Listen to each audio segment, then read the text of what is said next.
नमस्कार शेतकरी बांधवांनो, मी ज्ञानेश्वर उगे भूमिपुत्र या आपल्या युट्यूब चॅनलमध्ये आपले हार्दिक स्वागत.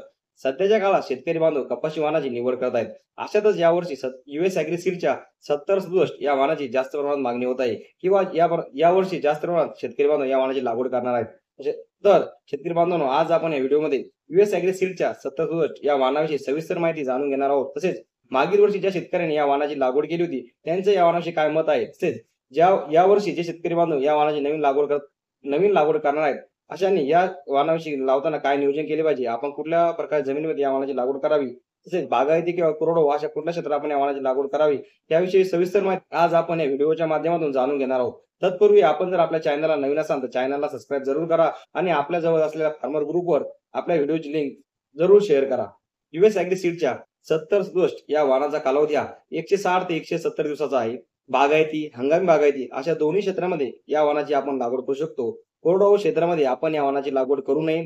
तसेच मध्यम ते भारी स्वरूपाच्या जमिनीमध्ये आपण या वाहनाची लागवड करू शकतो. मध्यम ते भारी स्वरूपाच्या जमिनीमध्ये हे वाहन खूप जबरदस्त येते.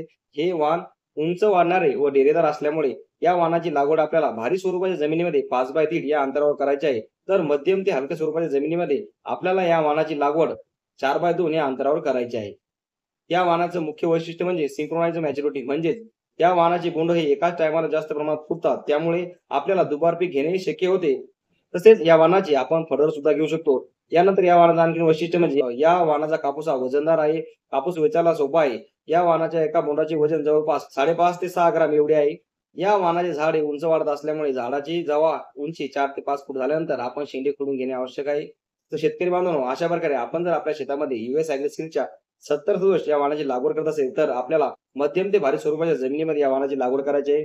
नंबर 2 म्हणजे बागायती किंवा हंगामी बागायती या क्षेत्रामध्ये आपल्याला या वाहनाची लागवड करायची आहे. तसेच भारी जमिनीमध्ये या वाहनाचे आपल्याला 5x3 या अंतरावर लागवड करायची आहे. तर हलक्या स्वरूपाच्या जमिनीमध्ये 4x2 या अंतरावर आपल्याला या वाहनाची लागवड करायची आहे.